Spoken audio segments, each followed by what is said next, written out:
Que Dieu vous bénisse. Je vous sens dans l'eau. Que Dieu vous bénisse. Amen. Nous remercions le Seigneur pour la grâce qu'il nous a donnée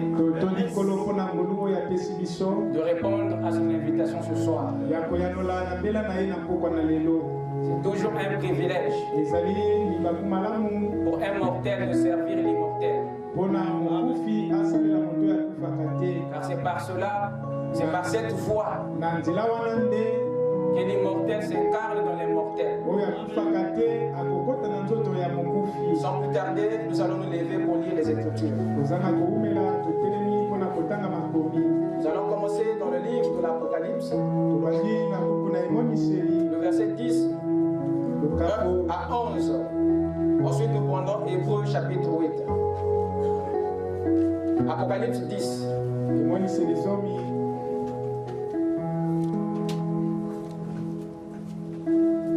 Je vis un autre ange puissant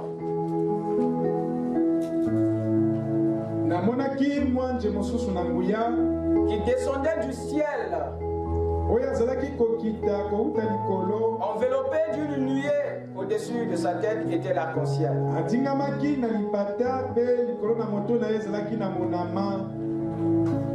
Et son visage était comme le soleil. Et ses pieds comme des colonnes de feu. Il tenait dans sa main un petit livre ouvert. Il posa son pied droit sur la mer et son pied gauche sur la terre. Et il cria d'une voix forte, comme rugit un lion. Quand il cria, les 7 tonnerres firent entendre leur voix. Et quand les 7 tonnerres eurent fait entendre leur voix, j'allais écrire. Et j'ai entendu du ciel une voix qui disait, celle ce qu'ont dit les 7 tonnerres, il ne l'écrit pas. Et l'ange que je voyais debout sur la mer et sur la terre leva sa main droite vers le ciel et jura par celui qui vit au siècle des siècles, qui a créé le ciel et les choses qui y sont, la terre et les choses qui y sont, et la mer et les choses qui y sont, qu'il n'y aurait plus de temps, mais qu'au jour de la voix du 7e ange, quand il sonnerait de la trompette, le mystère de Dieu s'accomplirait comme il a annoncé à ses serviteurs les prophètes. Et la voix que j'avais entendue du ciel me parla de nouveau et dit, va, prends le petit livre ouvert dans la main de l'ange qui se tient debout sur la mer et sur la terre. Et j'allais vers l'ange en lui disant de me donner le petit livre. Et il me dit, prends-le et avale-le. Il sera amer dans tes entrailles. Mais dans ta bouche, il sera doux comme du miel. Je pris le petit livre de la main de l'ange et je l'avalai. Il fut dans ma bouche doux comme du miel. Mais quand je l'eus avalé, mes entrailles furent remplies d'amertume. Puis on me dit, il faut que tu prophétises de nouveau sur beaucoup de peuples, de nations, de langues et de rois. Amen. Amen. Avec nos têtes inclinées. Seigneur notre Dieu, nous te remercions, Père, pour la grâce que tu nous as donnée d'entendre ta voix. Seigneur, nous savons que derrière ta voix, il y a un message. Nous ne voulons pas faire comme Adam, fuir cette voix, mais nous venons vers elle, parce que c'est la voie du salut, c'est la voie du changement, c'est la voie de l'expiation, c'est la voie de la protection. Laisse que cette voix, Seigneur, pénètre dans nos cœurs et ne nous quitte plus jamais. Nous voulons marcher avec elle. Tu as dit dans ta parole que tes brebis connaissent ta voix et ils ne suivront pas la voix d'un étranger. C'est pourquoi, Père, nous suivons la voix de la parole.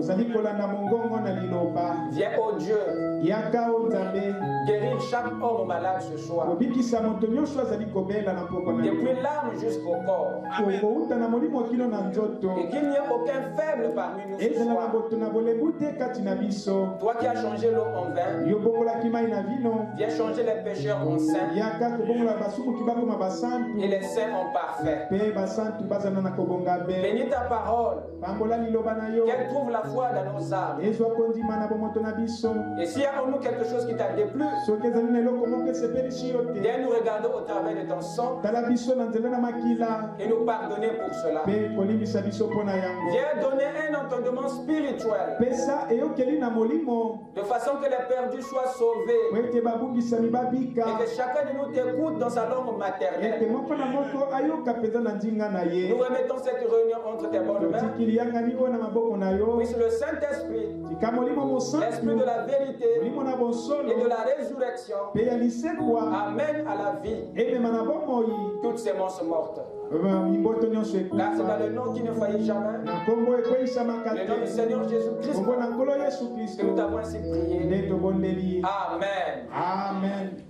Je vous prie de vous asseoir pendant que nous ouvrons dans le livre des Hébreux chapitre 8.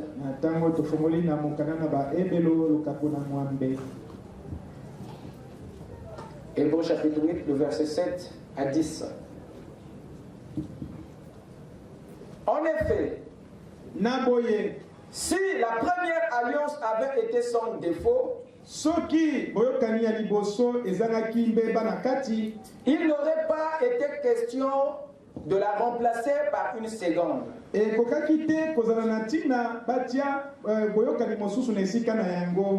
c'est avec l'expression d'un blâme que le Seigneur dit à Israël: voici les jours viennent, dit le Seigneur, où je ferai avec la maison d'Israël et la maison de Juda une alliance nouvelle. Non comme l'alliance que je traitais avec leur père, le jour où je les ai saisis par la main pour les faire sortir du pays d'Égypte, car ils n'ont pas persévéré dans mon alliance. Et moi aussi, je ne me suis pas soucié d'eux, dit le Seigneur. Mais voici l'alliance que je ferai avec la maison d'Israël. Après ces jours-là, dit le Seigneur, je mettrai mes lois dans leur esprit, je les écrirai dans leur cœur, et je serai leur Dieu, et ils seront mon peuple. Amen. Amen. Que le Seigneur bénisse sa parole dans nos âmes. Amen. Amen. Ce soir, par la grâce du Seigneur, nous allons parler sur la dernière partie de la nouvelle alliance.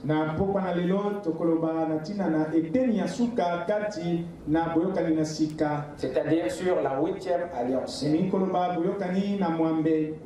Amen. Amen. Amen. Amen.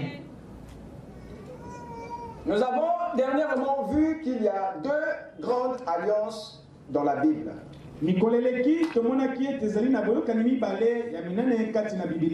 L'ancienne alliance et la nouvelle alliance. Vous êtes prêts? Amen. Vous êtes là? Amen.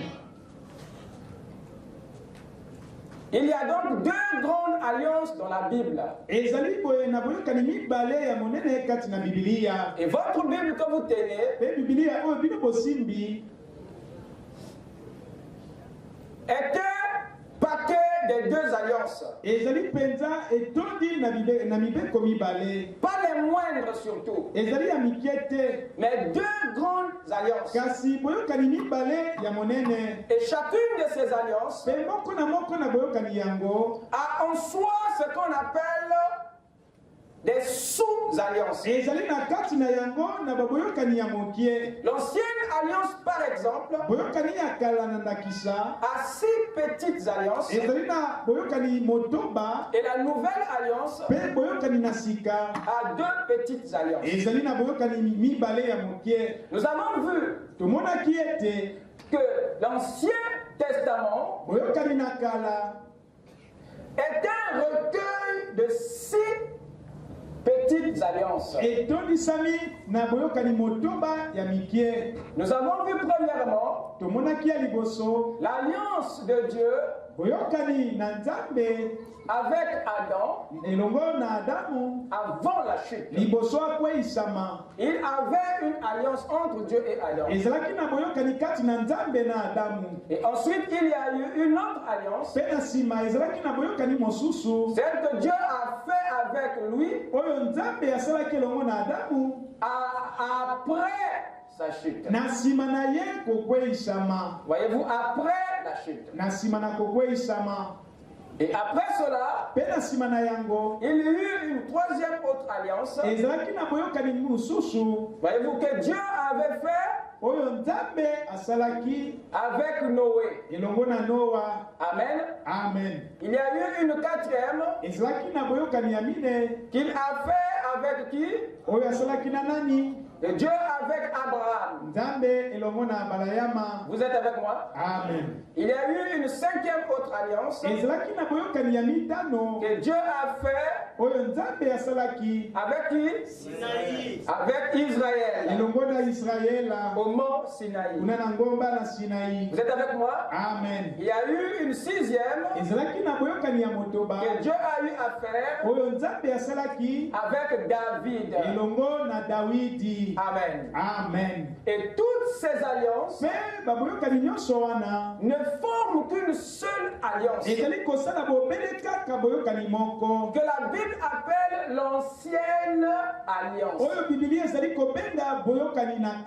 Dans l'ancienne alliance, il y a 6 petites alliances. Et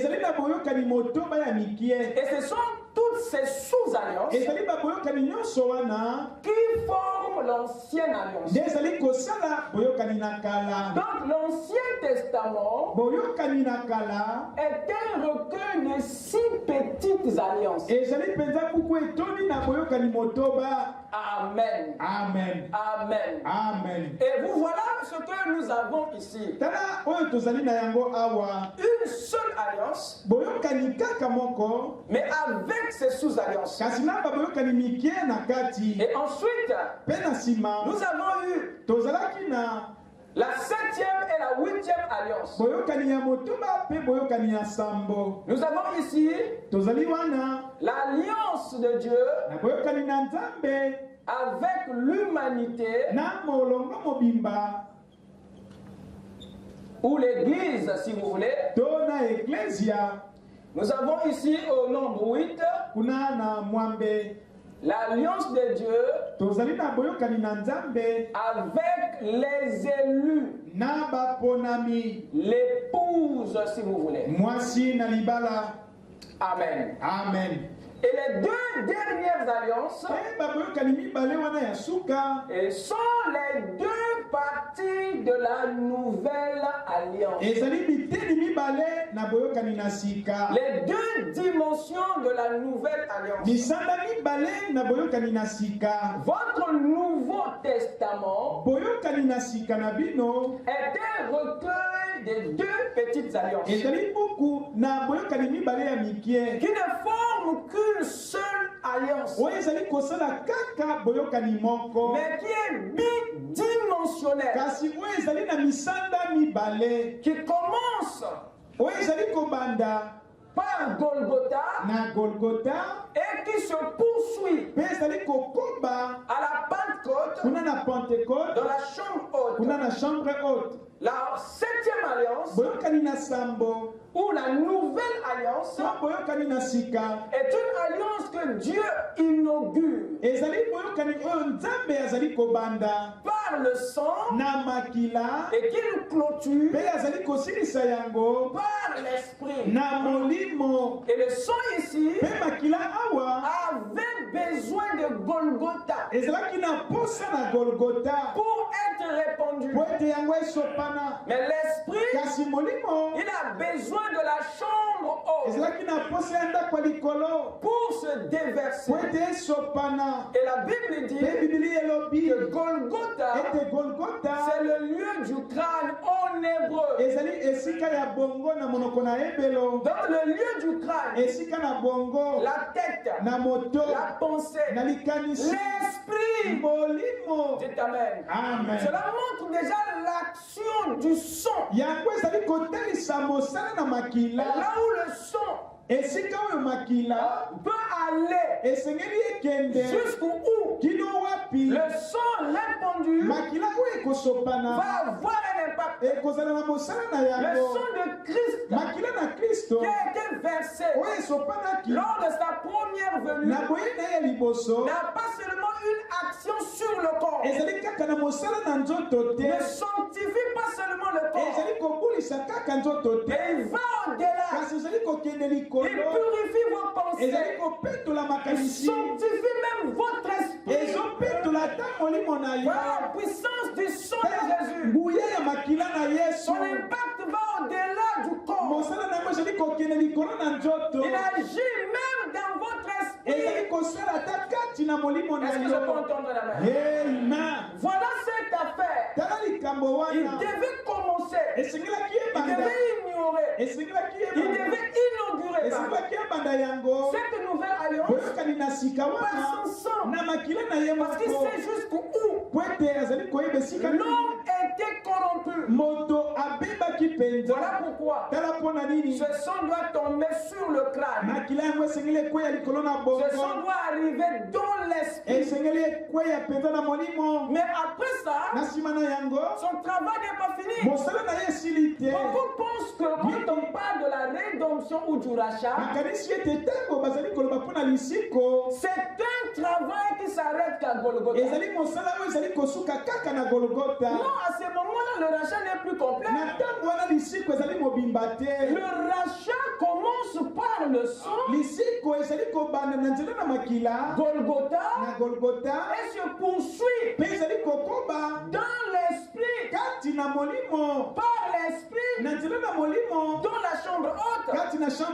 Et c'est tout ça qu'on appelle le rachat. Dites amen. Parce que la rédemption cible le corps et l'intérieur. La rédemption va au-delà. Donc n'arrêtez pas la rédemption sur le prix qui est là, le sang ou la croix. Alors remarquez, donc le sang qu'il verse ici à Golgotha, ça c'est le travail du sang. Il agit sur le lieu du crâne. Il va jusqu'à purifier notre pensée, notre esprit. Mais la vie qui sort de ce sang, l'esprit de ce même être, lui, il doit être versé dans la chambre haute. Pas une chambre basse. Parce que le corps et l'esprit sont des chambres inférieures par rapport à l'âme. Votre âme est une chambre haute. Et ce n'est que là-dedans que l'esprit peut venir. Parce que c'est le siège de l'esprit. L'esprit est déversé où? Dans la chambre haute. Il faut prendre des marches pour se retrouver là-bas. Pour arriver dans l'âme, il y a un principe. Il y a un chemin. Alors c'est là où l'esprit vient. Donc l'action de l'esprit, l'action du Saint-Esprit doit se faire dans votre âme. Voilà pourquoi ce n'est pas le corps et l'esprit qui doivent naître de nouveau. C'est votre âme qui doit naître de nouveau. Et pour que l'âme naisse de nouveau, il faut que l'esprit soit déversé dans la chambre haute. Alors ce qui commence à Golgotha doit se poursuivre dans la chambre haute pour que le rachat ou la rédemption soit complète. Alors quand il ouvre la nouvelle alliance, il doit commencer par le sang et clôturer par l'esprit. Et les deux agissent à des niveaux bien précis. Voilà pourquoi cette nouvelle alliance vient à nous en deux dimensions. Ce n'est qu'une seule et même alliance, mais qui a deux dimensions. La dimension du sang et la dimension de l'esprit. Si quelqu'un comprend, dites Amen. Amen. Amen. Alors qu'est-ce qui se passe? Il y a un autre petit détail que nous devons très bien saisir. Il y avait dans toutes ces alliances, depuis l'Ancien Testament jusqu'au Nouveau Testament, il y avait dans chaque alliance quelque chose que Dieu donnait pour la tester. Quelque chose que Dieu donnait pour le démontrer. Quelque chose que Dieu donnait pour l'approuver. Il y avait un signe que Dieu remettait pour confirmer son alliance. Depuis ici jusqu'à là, depuis l'Ancien jusqu'au Nouveau Testament, Dieu avait un comportement unique dans chaque alliance. Et quel est ce comportement? Il donnait toujours aux concernés de chaque alliance un signe qui prouvait que vous êtes le peuple de son alliance.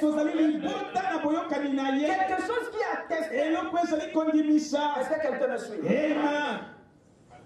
Les signes ont toujours été des symboles, des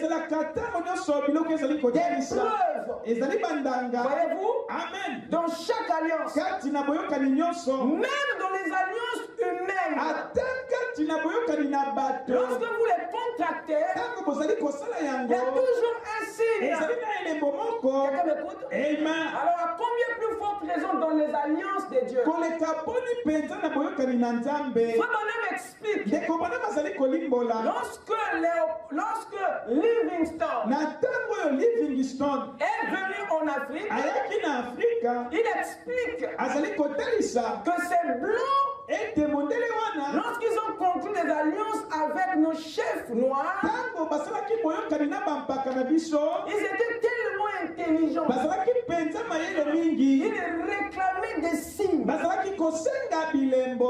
que le signe prouve que tu es un ayant droit. Vous écoutez ça? Ça met fin au débat. Si tu es un étranger, le signe devient une preuve que tu es un natif du coin. Et c'est ça qui a donné la grâce. Quelqu'un m'écoute? Le prophète dit ceci dans le livre des Hébreux chapitre 7. Il dit ceci. Paragraphe 413. Il dit: comment David Livingstone a-t-il fait alliance avec les Noirs africains? David Livingstone pour entrer dans leur pays. Vous allez ici comprendre la cause du malheur qui suit la race noire. Je vous ai dit ici qu'il y a une puissance dans l'alliance pas possible. Mais c'est parce que nos pères avaient conclu une alliance. Mais les Blancs ne s'accrochent pas à l'Afrique pour rien. Ils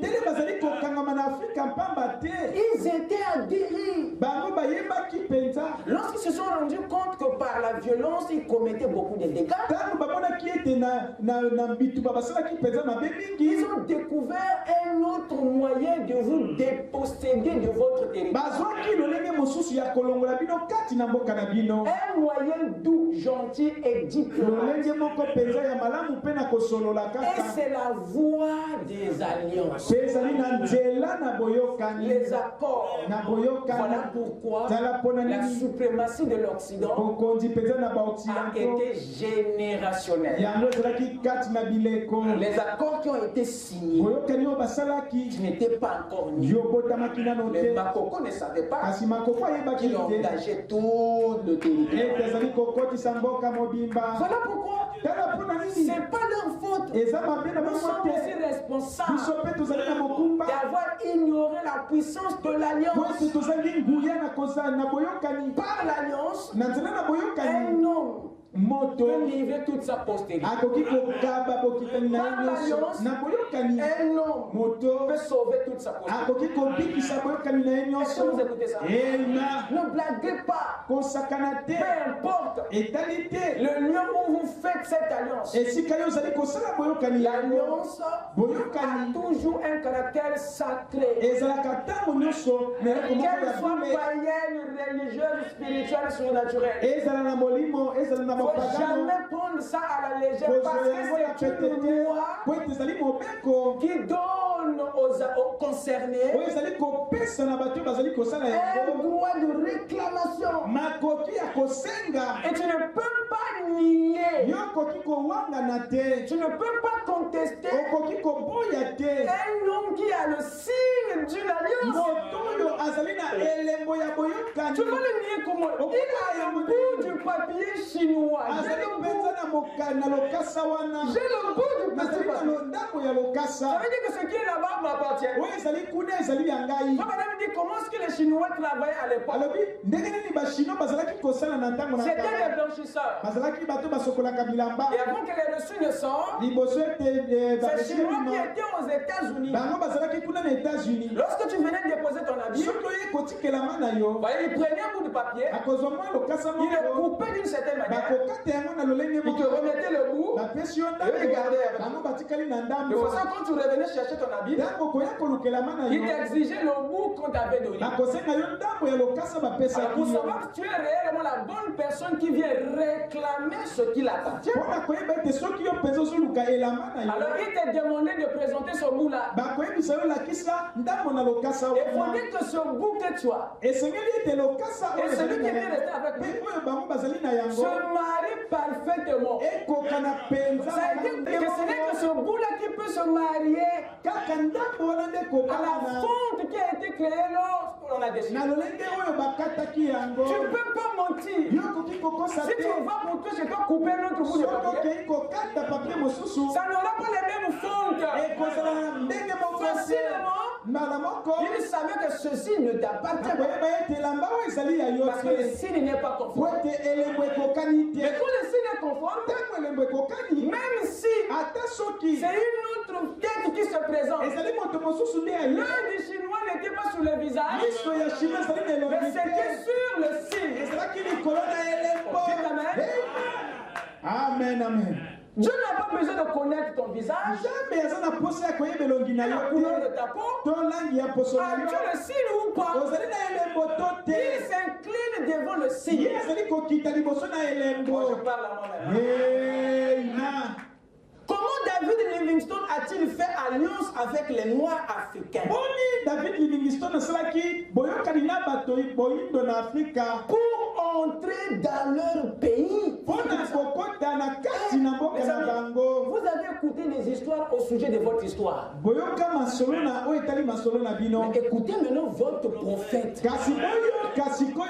Comment il explique le malheur africain? Vous écoutez ça? Il explique comment ils sont venus entrer chez vous jusqu'à vous prendre ce qui vous appartient. Parce que les premiers n'ont pas été sages. Pour entrer dans leur pays, il est allé trouver le chef pour obtenir la permission de traverser la région afin de prêcher l'évangile et faire son travail. Ils ont pris un verre de vin. Voici l'alliance avec les Noirs en Afrique. Ils avaient un verre de vin et le chef noir s'est fait une incision et a fait couler le sang dans le verre de vin. Et David Livingstone s'est fait une incision et a fait couler le sang dans le verre de vin. Ils ont remué tout ça. Livingstone en a bu la moitié. Et le chef noir en a bu la moitié. Puis, ils se sont offerts mutuellement un cadeau. Au chef noir, David Livingstone a dit, que me demandes-tu? Il a dit, cette veste blanche que tu portes. Votre chef noir a demandé la veste de Livingstone comme signe. Après qu'ils ont bu un vin mêlé de leur sang. Vous comprenez maintenant que c'est à quel prix qu'ils ont vendu la terre. Ils ont minimisé l'acte. Donc c'était une alliance de sang. Et ça avait un caractère sacré. Vous pouvez maintenant découvrir ce qui s'est passé. Ce n'est pas les accords. Ce sont seulement les bureaux de l'ONU. Mais c'est d'abord ça que nos chefs, nos parents noirs ont fait. Et Dieu honore les lois. Et quand tu nais, tu n'as plus de territoire. Dites Amen. Or, cette alliance était générationnelle. Ils ne savaient pas. Ils étaient en train de vendre. Je parle à quelqu'un. Amen. Voilà la vérité sur le malheur des Noirs. Alors la suite continue. Et voilà le pauvre gars demande la veste. Voyez-vous? Il a dit que me demande-tu? Et le gars dit cette veste blanche que tu portes. On ne sait pas que les souris peuvent tomber dessus et broyer les signes de l'alliance. Si tu perds le petit morceau de papier, tu ne vas plus jamais récupérer ta chemise. C'est fini. Donc le signe est la garantie dans la possession des droits. Donc il faut que ça soit un signe immortel. Un signe irrévocable. Un signe qui peut traverser les âges, les époques, les années, les civilisations. Que tes arrière-petits-fils peuvent venir voir. Et le gars demande la veste blanche. Cette blanche que tu portes. Alors Livingstone a enlevé sa veste et l'a donnée au chef noir. Il a dit, toi, que demandes-tu? Le chef noir a demandé à Livingstone, comme tu m'as donné ta veste blanche comme signe de l'alliance, c'est maintenant à ton tour de demander ce que tu veux avoir comme preuve que toi et moi nous sommes devenus des frères. Mais toi de la couleur blanche, moi un frère de la couleur noire. Quelqu'un m'écoute? Alors Livingstone a réfléchi. Il s'est dit que ce que je veux demander ici, il faut que ça soit quelque chose. Même mon arrière-petit-fils peut présenter ici, il a la chose. Je vais me demander quelque chose de n'importe quoi. Il faut un signe authentique. Il a réfléchi plus que notre chef noir. Ils étaient intelligents. Vous savez pourquoi? Parce que les blancs savaient ce qu'ils étaient venus prendre. Mais les noirs qui les ont reçus n'avaient aucune idée de ce qu'ils étaient venus chercher. Voilà pourquoi ils ne pouvaient pas demander quelque chose qui pouvait les bloquer. Alors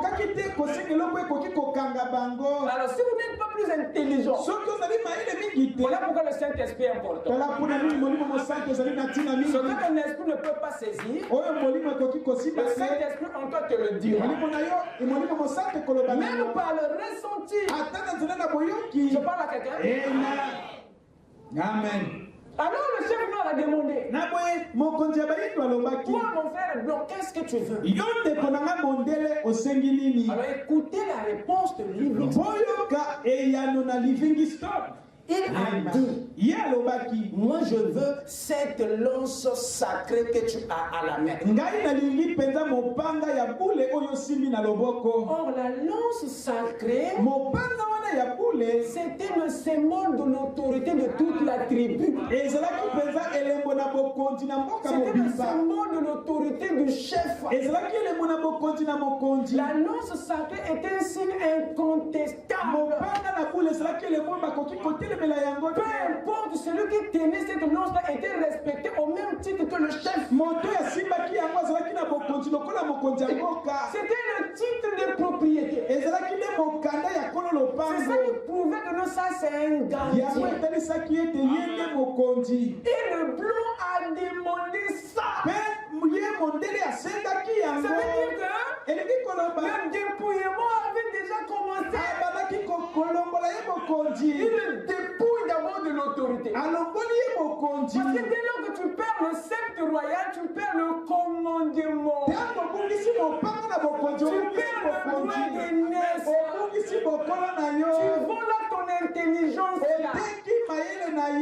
c'est dès ce jour-là que l'Afrique était devenue en arrière. Je parle à moi-même. Il a dit cette annonce sacrée que tu as à la main. Et le grand-père ne pouvait pas aussi raisonner. Je ne sais pas qu'est-ce qu'il avait ce jour-là.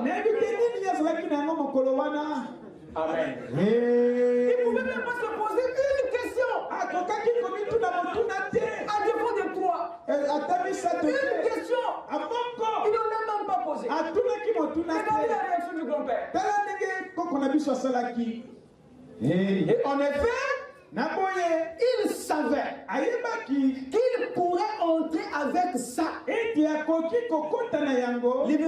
Livingstone, en demandant l'alliance sacrée, il savait que c'était là un passeport. Il pourrait entrer avec ça. Donc, il a pris cette lance. Ils étaient frères parce qu'ils avaient fait alliance. Et en chemin, quand les tribus se précipitaient sur lui pour le tuer, Livingstone brandissait cette lance sacrée de votre grand-père. Et à ce moment-là, il regardait et disait, oh, on ne doit pas toucher cet homme. Pourquoi? Mais c'est un frère par alliance. Bien qu'il soit blanc et qu'on ne l'ait jamais vu auparavant, avant de l'avoir vu, il ne savait pas qu'ils étaient noirs. Il n'avait jamais vu quelqu'un de pareil. Mais c'est un frère par alliance. Il a à la main la lance du chef. Quelle belle image. Aujourd'hui, nous buvons l'alliance du sang du Seigneur Jésus-Christ.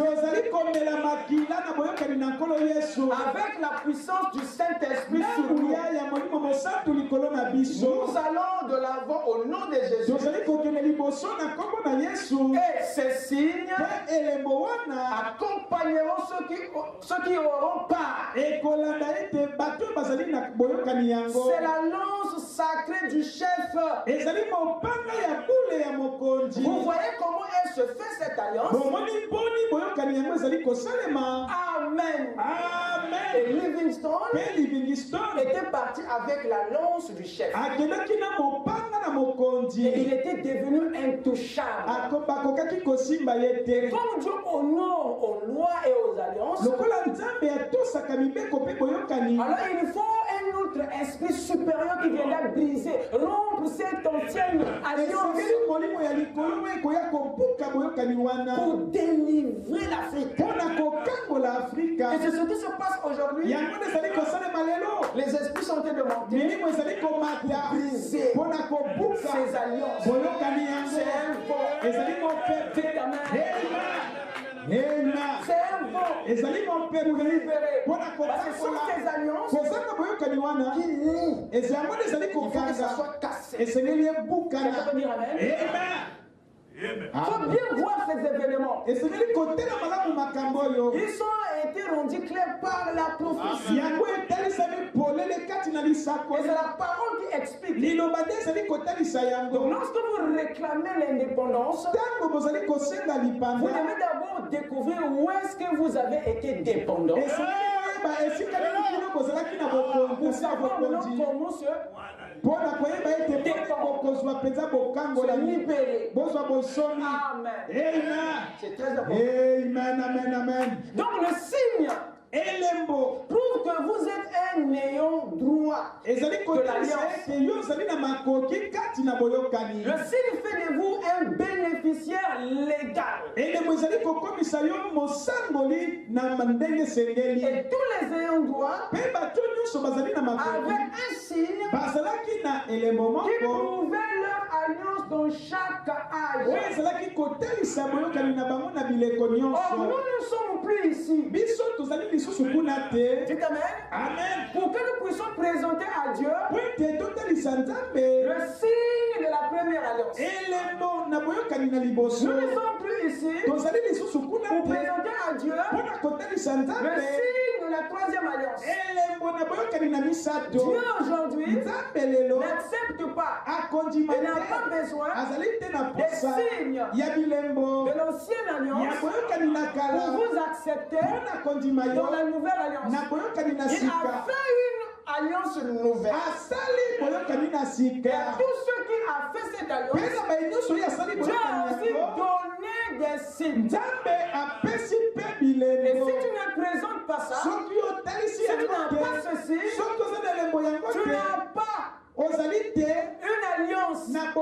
Tu n'es pas dans une alliance. Par conséquent, Dieu ne peut pas être responsable. Parce qu'il est redevable qu'à ceux qui ont une alliance avec lui. Vous savez pourquoi Dieu a plus d'attention sur les justes? Pourquoi il a plus d'attention sur l'épouse? Savez-vous pourquoi la prière du juste a plus d'efficacité? Vous allez dire que tu fais des compromis. Même si tu pries avec foi et que le juste ne prie pas avec foi, mais il y a une autre chose qui fait que Dieu soit obligé d'écouter. Mais ce qu'il fait, c'est une différence, mais ce sont les alliances. Dites amen. Il a un signe qui dit à Dieu, c'est un ayant droit. Avec ou sans prière, ce qu'il a besoin là, va venir. Et c'est à ce niveau-là où on dit que c'est comme si Dieu fait des compromis. Paul a posé la question, Dieu est-il injuste? Dès qu'il a aimé Jacob, il a haï Ésaü. Il y a quelque chose. Et c'est ce que vous avez dans cette nouvelle alliance qui fait que Dieu vous traite d'une façon spéciale. Même quand il ferme les yeux à vos péchés, ce n'est pas parce qu'il veut le faire parce que tu es bon. Il y a des alliances qui l'obligent. Tu n'es pas d'abord regarder à ce que les hommes voient. L'alliance, c'est powerful. Ne blaguez pas avec ça. C'est ça qui contraint Dieu à agir contre même son gré.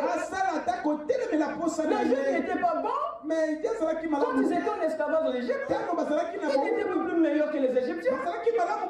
Mais Dieu était contraint de les poursuivre, de les faire sortir. Il était contraint. C'est l'alliance qui les forçait de sortir de sa cachette. L'alliance. Dites amen. Amen. Il y a de ces choses que vous recevez dans la vie qui n'ont aucun rapport avec votre intelligence. Parce que c'est sur ça. Il y a des gens qui vous dépassent déjà. Il y a des bénédictions qui tombent là. Non, tu n'es pas qualifié. Vous ne savez pas d'où ça vient. Une alliance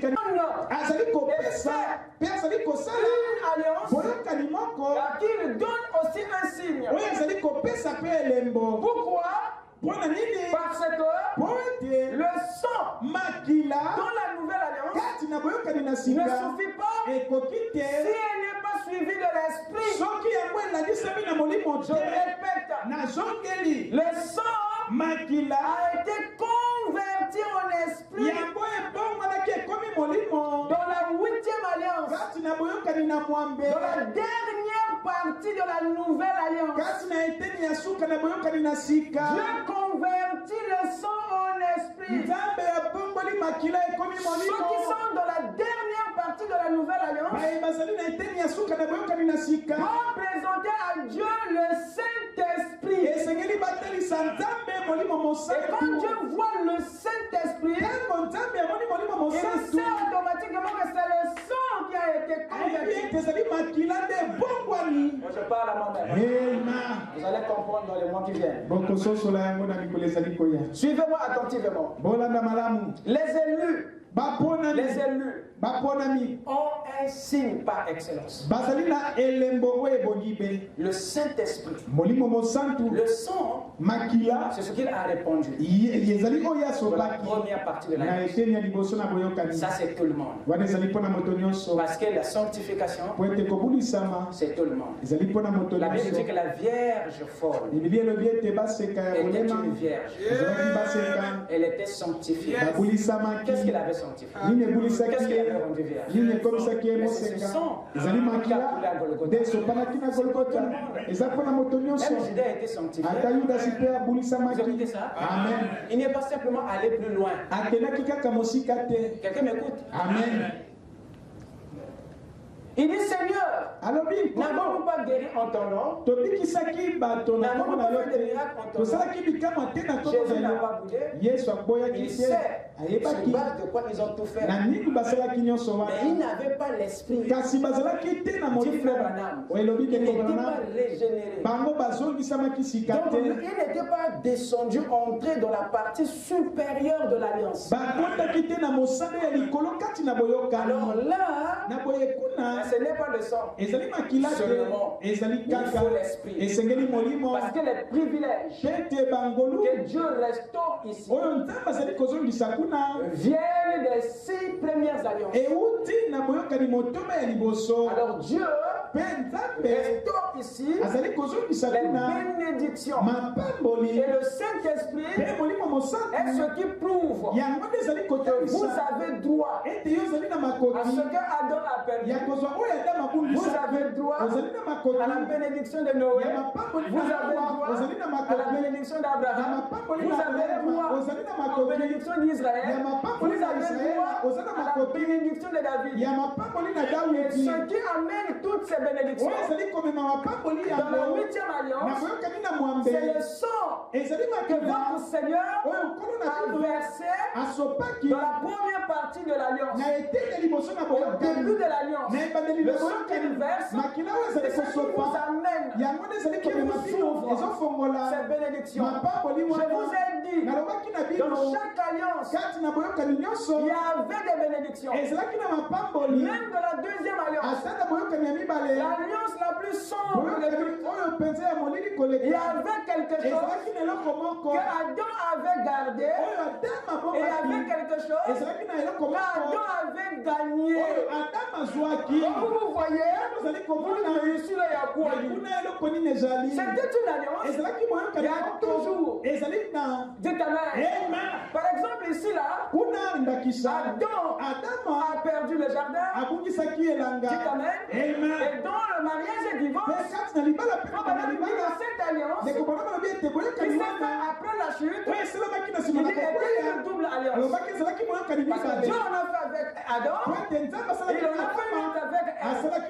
C'était une double alliance. Et dans cette affaire, Adam, il a été dit, dorénavant, tu gagneras le pain par la sueur. Et la terre sera maudit à cause de toi.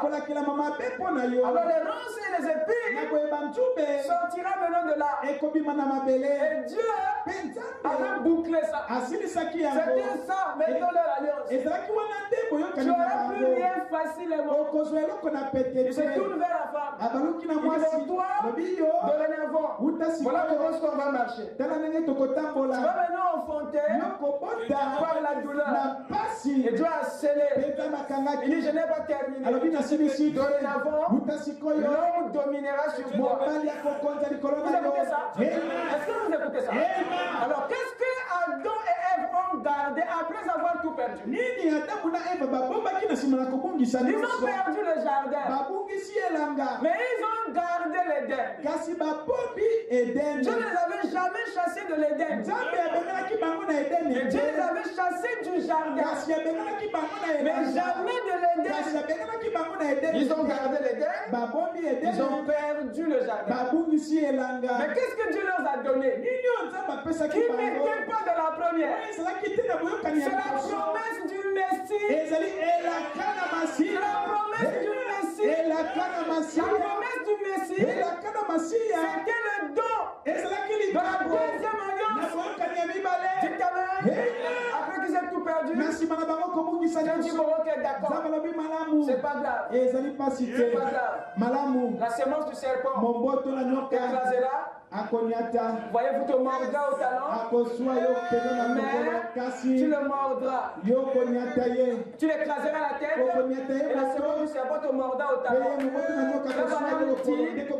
Le Messie a été promis en Éden. Et c'est dans la seconde alliance que la promesse a été donnée.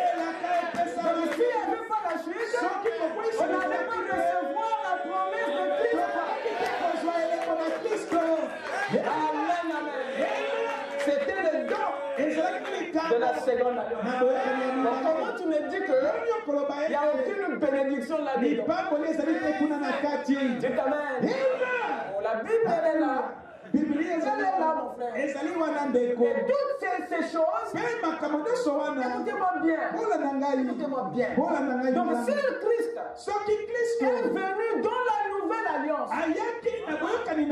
c'est parce qu'il a été promis ici. Vous écoutez ça? Et s'il revient dans la 8e, c'est parce que sa seconde venue était aussi promise dans la première. Vous êtes là? Est-ce que vous êtes là? Jésus, lors de son passage sur la terre, il a parlé plus de sa venue, de sa seconde venue, que de sa première. Donc sa seconde, elle fut annoncée dans la première. Pourquoi vous êtes surpris à son retour ici? Et lorsqu'il est mort à la croix, qu'est-ce qu'il a dit dans Matthieu 14? Ceci est le sang de l'alliance nouvelle. Dites amen. Il a annoncé. Maintenant, pour faire le serment, Dieu a toujours l'habitude de lever la main. Est-ce que vous le savez? Alors il a attendu qu'il arrive à Golgotha et que les Romains lèvent ses mains pour jurer. Le fait que ses mains étaient levées à la croix, ce n'était pas pour annoncer la victoire, mais c'était aussi pour symboliser le serment. Il confirme l'alliance par ses mains levées. Et ce n'est pas fini. Quand il revient dans la dernière partie de la nouvelle alliance que nous appelons la 8e, quand il descend ici, la Bible dit, j'ai vu un ange puissant qui descendait. Les événements d'Apocalypse 10 sont les événements qui se produisent à sa seconde venue. Et Frère Branham dit c'est Christ dans sa venue. Et quand il revient, il a une nuée. Il a un arc-en-ciel. Je ne vais pas vous dire ce que c'est. Parce que vous êtes le peuple de l'alliance. Et vous conduisez les signes de l'alliance. Et quand il descend, Bible dit, un ange puissant. Il va même dire c'est Christ. Dans sa venue. Et il avait un petit livre ouvert. Et vous savez pourquoi le livre devait être ouvert? Parce que dans l'alliance, il y a les termes, il y a les accords. Ce qui vous révèle des droits sont dans l'alliance. Ça doit être ouvert. Chacun de vous lise les promesses. Je parle à moi-même. Et le livre est ouvert. Et quand il descend, la Bible dit, il posa son pied droit sur la mer, son pied gauche sur la terre. Vous savez pourquoi? Parce que lorsque Christ revient dans la dernière partie de la nouvelle alliance, de la même manière, il y avait des ennemis.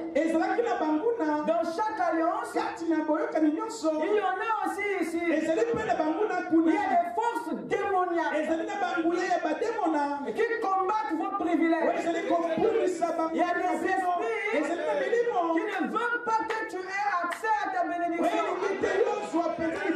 Ils sont très contents chaque fois que tu manques. Ils sont très contents chaque fois que tu perds. Alors ta victoire les énerve. Et ils sont actifs pour te voir pleurer. Et Christ sait lesquels combattent ta bénédiction. Comme l'heure de la restauration des 6 bénédictions est arrivée. Christ doit lier les mains et les pieds de tous ses opposants. Vous écoutez ça? Parce que les démons qui tourmentent l'épouse, dans cette dernière partie de l'alliance, sont des forces des eaux et des forces de la terre.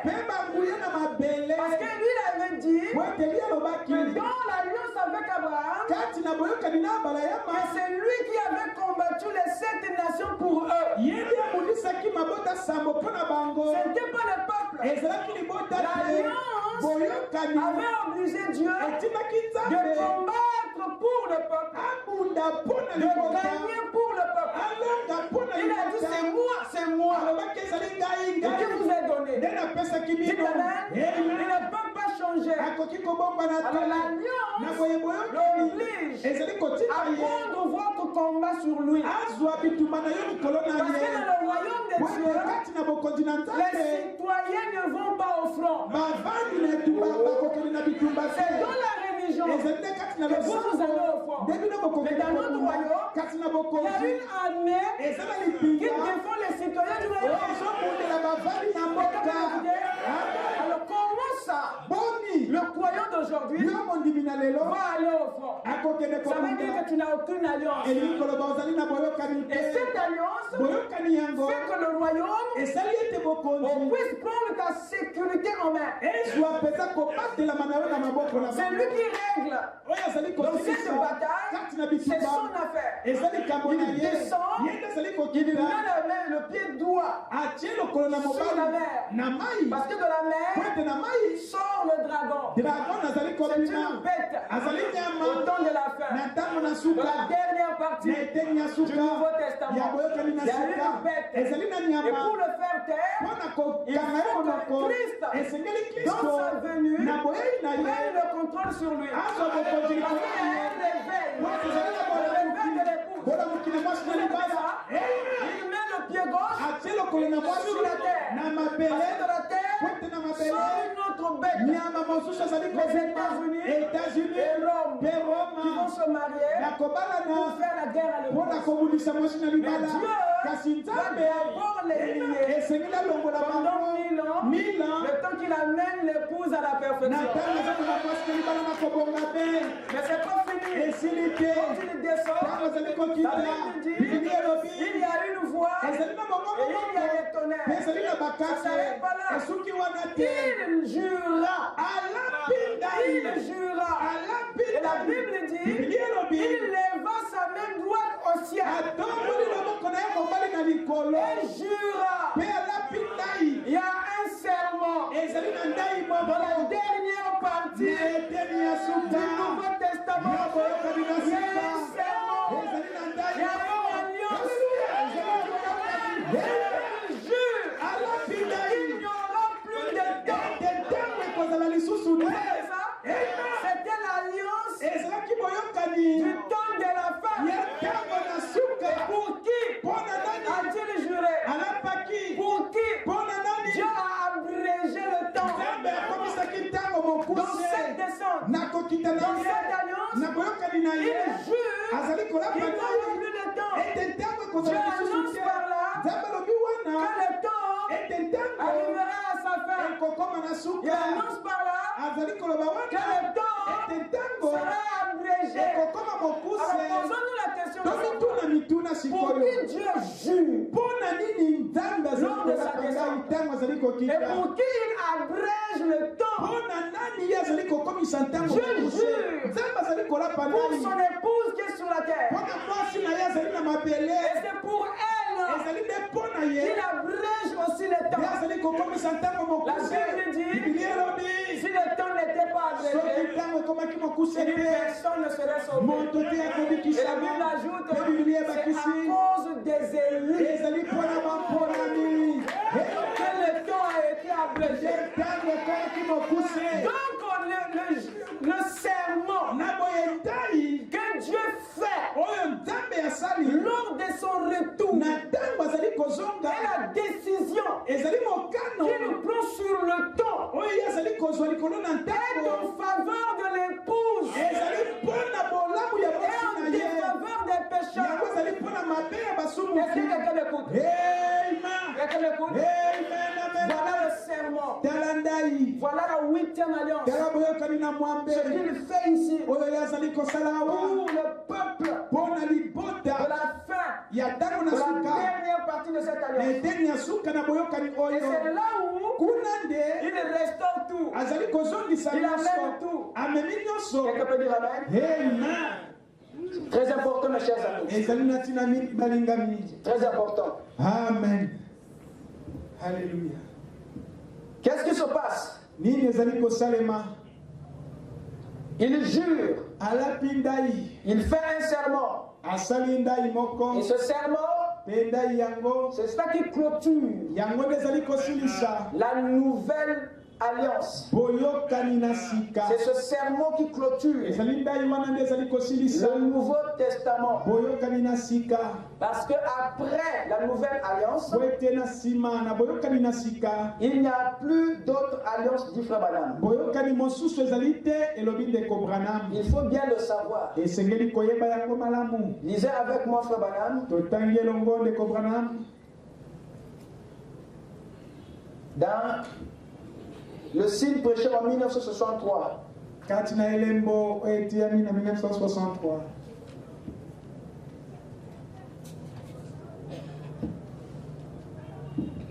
Le signe prêché en 1963, le premier du 9e mois. Le paragraphe 322. À 323. Dans Hébreux 13, 10 et 20, je n'ai pas le temps de le lire. Notez-le. J'avais l'intention de lire cela. On l'appelle l'alliance perpétuelle. La Bible en français donne. Dans Hébreux 13, l'alliance éternelle. Donc, on montre ici que la nouvelle alliance dans Hébreux 13 est appelée l'alliance éternelle. Et dans d'autres passages, tels que Genèse 9, l'alliance perpétuelle Comme frère Branham explique bien qu'il ne s'agit pas d'une alliance éternelle, nous avons utilisé l'alliance perpétuelle.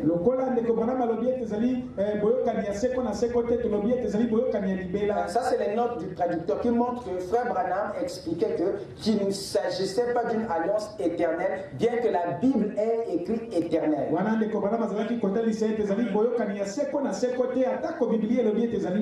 le terme approprié à la place d'éternel, c'était perpétuel. Alors remarquez, le sang de Jésus-Christ est appelé l'alliance perpétuelle. Oui, monsieur, l'alliance perpétuelle. Pourquoi n'a-t-elle pas été appelée une alliance éternelle? Parce qu'elle n'allait pas être éternelle. Donc,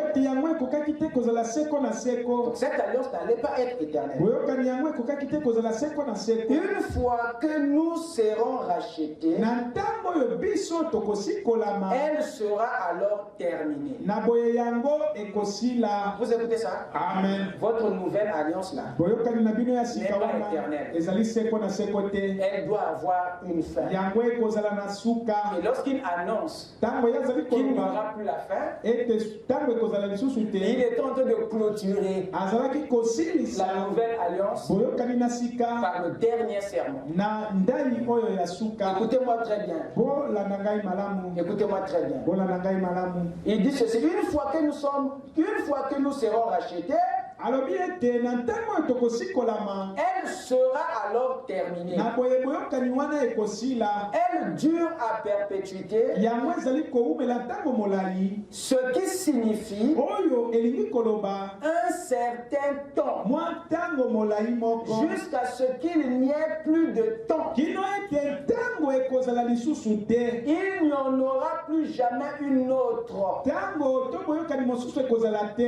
Vous écoutez ça? Amen. Lorsqu'il n'y a plus de temps, il n'y aura plus une autre alliance. Parce que le dernier serment est celui que Christ fait pour fermer la nouvelle alliance. Je continue. Il n'y a plus de temps. Il n'y en aura plus jamais une autre. Quand il n'y aura plus de temps, nous n'aurons plus besoin d'alliance. Quand il n'y aura plus de temps, nous n'aurons plus besoin d'alliance. À quel moment Christ lui-même nous a dit qu'il n'y aura plus de temps? C'est dans la seconde venue. Dans Apocalypse, lors du dernier sermon, c'est là où il dit qu'il n'y a plus de temps. Donc quand le temps se ferme, et lui-même met fin à la nouvelle alliance par son dernier serment. Il dit, quand il n'y aura plus de temps, nous n'aurons plus besoin d'alliance. Mais jusqu'à ce que le temps arrive à sa fin, nous avons besoin de l'alliance. C'est la raison de la dernière. Est-ce que quelqu'un m'écoute? Amen. Quelqu'un m'écoute? Amen. Amen. Amen. Remarquez, je vais terminer. Sous quelle alliance? Le septième ange sonne sa trompette. Sous quelle alliance? Jean, le type de l'épouse, prophétise à nouveau. Lorsque vous prenez Apocalypse 10 minutieusement, vous verrez avec moi que c'est après ce serment, voyez-vous, Amen. que le septième ange entre sur scène. Donc c'est sous la 8e alliance que le septième ange a sonné sa trompette. C'est sous ce serment qu'il a révélé les mystères. C'est sous cette affaire qu'il a prêché, qu'il a dévoilé les mystères. Voyez-vous, c'est aussi sous le même serment, sous la même alliance, que Jean fut appelé, que Jean fut appelé. Votre appel s'est fait dans la dernière partie de la nouvelle alliance. L'épouse est appelée ici pour prendre le livre. Lisez bien votre Bible. Jean n'a pas pris le livre entre les mains du 7e ange. Non, monsieur. Jean a pris le livre entre les mains de l'ange puissant. La Bible est précise. Celui qui se tenait sur la mer et sur la terre. C'est auprès de lui qu'il a pris le livre. Cela montre que l'alliance de l'épouse n'a jamais été faite avec un homme. Voilà pourquoi vous ne suivez pas un homme. Parce que votre alliance ne s'est pas faite avec un homme. Le 7e ange était là, il a sonné, il a prêché sous la 8e alliance, sous ce dernier serment. Et lorsqu'il termine, alors le même ange que le 7e ange a servi appelle maintenant l'épouse. Cette église qui est venue après Malachie 4, il fut appelé à prendre la même chose, le même livre qu'il appelle une voix qu'il appelle. C'est l'ange, le 7e messager. C'est lui qui appelle, c'est lui qui présente. De façon que l'épouse a ouvert son époux, parce que l'alliance est entre l'époux et l'épouse, pas entre l'époux et l'ami de l'époux. Et il va vers prendre le livre de l'alliance pour montrer que cette dernière épouse n'a pas quelque chose à voir avec les hommes, mais avec l'époux Christ. Et lorsqu'il prend le livre, la Bible dit qu'il lui fut dit de la vallée. Or, le seul moyen pour elle d'être un avec cette alliance, de connaître les termes de cette alliance, c'était de devenir un avec cela. En prenant le livre, c'était une manière pour Dieu d'écrire les lois dans son esprit, d'écrire les lois dans son cœur. Lorsque le rouleau fut avalé, alors on parle maintenant de l'expérience de l'épouse. Dans cette dernière partie du Nouveau Testament, il y a un ministère que l'épouse doit faire après le départ du 7e ange. Mais Dieu doit introduire cette épouse. C'est la raison de ce serment, pour montrer que cette épouse ne travaille pas seule. Ce n'est pas un homme qui l'a appelé au ministère, mais c'est Christ lui-même. Et lorsqu'il entre, il lui fut dit de prophétiser à nouveau et non d'évangéliser à nouveau. Non, monsieur. Et non de prêcher à nouveau. L'épouse dans la 8e alliance ne prêche pas, n'évangélise pas. Sa prédication ou son évangélisation, c'est une prophétie. Mais c'est une nouvelle, parce que c'est la première que le 7e ange a donnée. Mais que Jean, l'épouse, répète à un niveau plus élevé. Voilà pourquoi c'est pareil nouveau. Mais en réalité, c'est la première prophétie, mais qui est rejouée à un octave très élevé. Et ça, c'est Jean qui prophétise. Or, ces gens-là, dont la Bible nous parle ici, c'est un apôtre. C'est pas un prophète. Comment un apôtre va prophétiser? C'est pas son appel. L'apôtre prêche. L'apôtre prêche. C'est le prophète qui prophétise. Comment se fait-il? Un apôtre commence à prophétiser. Non. Il y a quelque chose qui s'est fait. Lorsque Jean s'est tenu là, il s'est tenu sur l'eau et sur la terre. Lorsque Jean s'est tenu, c'était un apôtre qui s'était tenu là. Dès lors qu'on l'a appelé, il dit va et prends le livre. C'était plus l'appel d'un apôtre. Il venait de recevoir l'appel d'un prophète.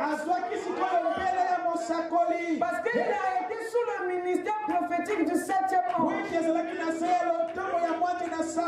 Votre Bible dit que ceux qui auront reçu un prophète en qualité de prophète recevront la récompense. C'est pas étonnant que l'esprit prophétique d'Élie vienne sur Élisée. Est-ce que vous m'écoutez? Alors lorsqu'on l'appelle, c'est maintenant un second appel pour cet apôtre. C'est dans Apocalypse 10, à partir du verset 8, que l'apôtre reçoit l'appel d'un prophète. Lorsqu'il prend le rouleau, vous avez là maintenant un prêtre au second appel. Il n'est pas seulement apôtre, le voilà maintenant devenu prophète. L'épouse prophétise sous deux ministères, sous deux appels, mais dans le même ministère. Il faut que vous soyez un souverain et un sacrificateur à la fois pour apporter la nouvelle prophétie. Or, le peuple de la nouvelle prophétie n'est autre que le peuple de la nouvelle alliance. Est-ce que quelqu'un m'écoute? Vous m'avez remarqué vers où il est censé prophétiser. Il dit vers beaucoup de peuples, beaucoup de nations, beaucoup de langues et des rois. Vous voyez, votre évangile est en rapport avec la royauté. Ça veut dire que le message que Jean possède peut même améliorer la politique. Mais pourquoi toi tu t'enfermes derrière les murs? Tu dis que tu as la vérité. Frère, nous avons le message. Mais qu'est-ce que tu fais ici? Mais va parler au roi. Tu as ignoré ta mission. Mais vous vous cachez derrière la mur. Vous faites des problèmes aux autres. Alors la commission elle est gaillarde. Et vous avez été appelé à prêcher au roi, au gouverneur. Dites amen. Ce qui revient à dire que Dieu a laissé le monde entre tes mains. Si quelque chose ne va pas dans le pays, tu es aussi responsable. Tous les prophètes de la Bible, Dieu les envoyait toujours vers le roi. Et frère Madame dit, le prophète dans le Nouveau Testament, c'est le prédicateur. Dites amen. Mais pourquoi tu es là? Donnons un message religieux. Or, le message que nous prêchons est aussi un message royal. Ça doit corriger et les religieux et les rois. Parce que la solution de l'humanité dans la gouvernance et la gestion politique, la solution se trouve dans dans cet évangile. Est-ce que vous écoutez ça? Amen. Voilà pourquoi ce que nous prêchons, la Bible appelle ça l'évangile du royaume. Ce n'est pas l'évangile de la religion. Cette bonne nouvelle du royaume. Pas de la religion, pas de l'église. Sera prêché dans le monde entier. Ensuite viendra quoi? La fin. Donc l'évangile du royaume, c'est ça le message du temps de la fin.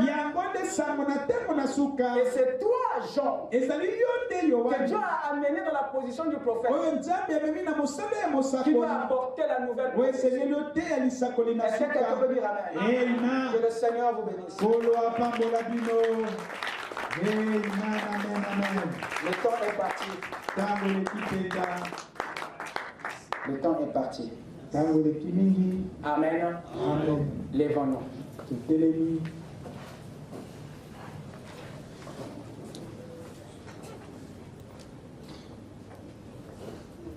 Avec nos têtes inclinées. L'amour de Dieu est si merveilleux. L'amour de Dieu est si merveilleux. L'amour de Dieu est si merveilleux. Oh, quel amour, l'amour de Dieu, l'amour de Dieu, est si merveilleux. L'amour de Dieu est si merveilleux. L'amour de Dieu est si merveilleux.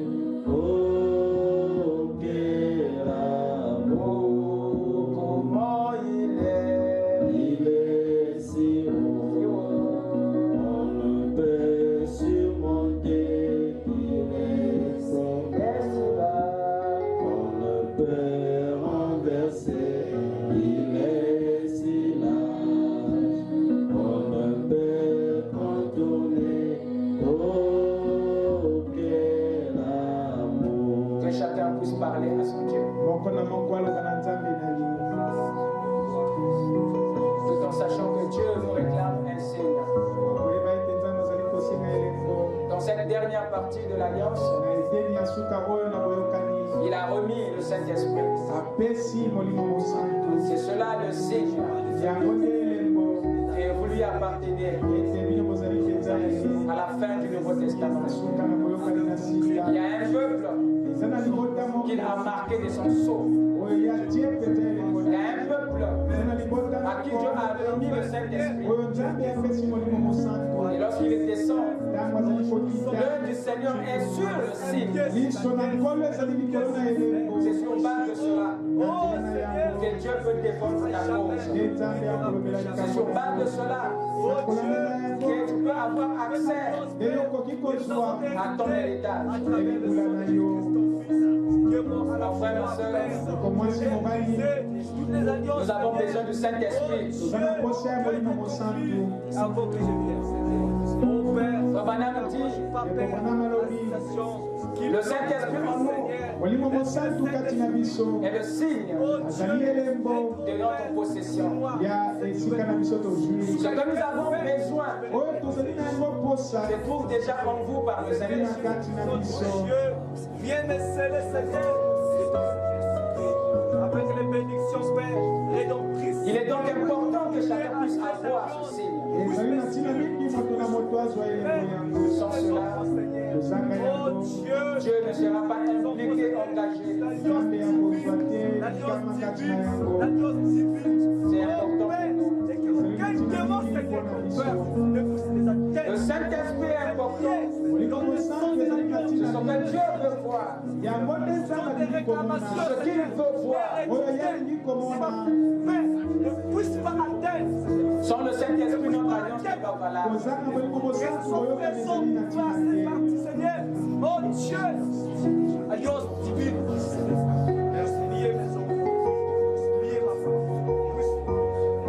Il y a beaucoup de choses confie-moi dans ta parole. Il y a certaines choses que Dieu n'a réservées que à ceux qui ont le Saint-Esprit. Et nous ne pouvons pas avoir accès à cela sans ce Seigneur. Raison pour laquelle nous jeûnons et prions pour vouloir obtenir ce que le Saint-Esprit peut donner. Et à la fin, nous sommes frustrés en se demandant pourquoi, Seigneur, je n'ai pas accès à ceci. Il y a certaines choses que Dieu nous donne par le Saint-Esprit. C'est le signe que nous avons droit à ce que nous demandons. Raison pour laquelle il est important de le réclamer. Il a dit que ceux qui auront fait soif, Dieu ne leur enverra. Si tu ne désires pas le Saint-Esprit, comment Dieu te le donnera? Dieu donne. Tu attires le Saint-Esprit dans ta vie par le désir. Tu attires le Saint-Esprit par la soif. Mais si tu ne la désires pas, si tu ne la désires pas, comment est-ce qu'il va descendre? Il veut voir une profondeur. Et le désir, la soif, c'est la seule profondeur qui peut l'attirer, qui peut l'appeler dans ta vie. Si tu le désires, il va te avec Jésus, quand tu l'as fait, quand l'homme est descendu, Seigneur, tu l'avais confirmé. C'est pourquoi, Père, alors que cette cloche pour son est descendue. Comme j'ai envoyé, comme j'ai envoyé Jean-Baptiste, toi aussi j'ai ton foi. Tu l'avais confirmé. C'est pourquoi, Père, chaque Branham se trouvait vers des molestations. Il avait dit, et tu avais dit que s'il amène les gens à te croire, s'il amène les gens à te croire, rien ne devait résister à sa prière. Rien ne devait résister. Tu lui as donné un signe. On pouvait toucher la main et savoir la maladie. Et tu as dit, discernement de pensée. J'ai aussi un signe. L'agneau s'est réussi. Oh Dieu, je suis laissé faire comme cette fille qui a vu Dieu agir. Et j'ai dit, je viens ici pour ces réponses. Tu as créé un homme. Tu as créé un homme. Et je l'ai reconnu. Et c'est le son de mon frère. Comment pour la prière?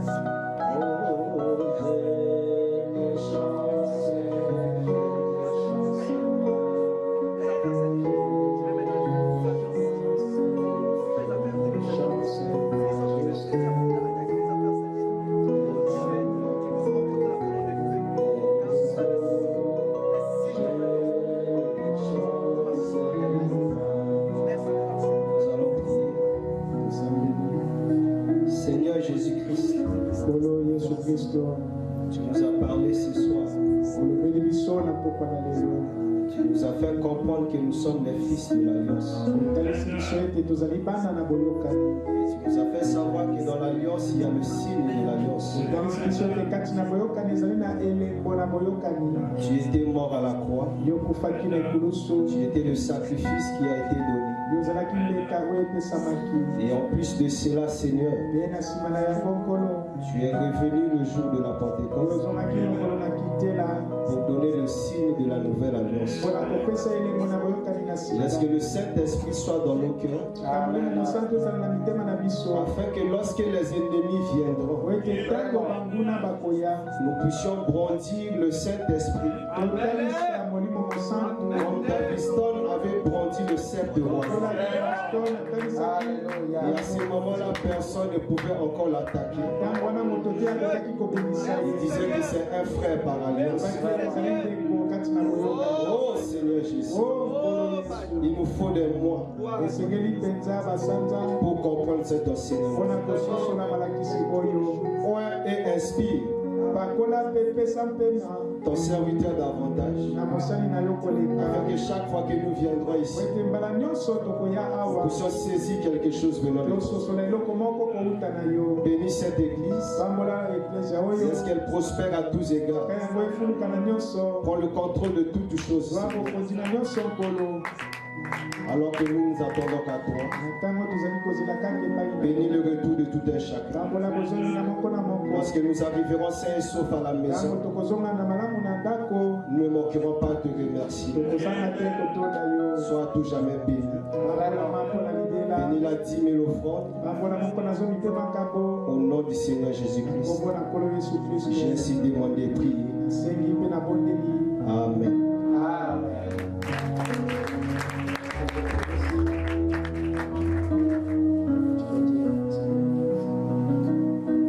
Shalom Église. Je suis votre frère. Je me souviens, j'ai déjà prêché ici à la veillée, je crois. Le matin de Nouvel An. Vraiment, je suis très heureux chaque fois que je viens écouter le pasteur Gershom. J'étais en 5e. Et lui, il était notre professeur de dessin. Il dessine très bien. Et il est très intelligent. Et Dieu utilise cette intelligence dans le ministère. Que Dieu vous bénisse.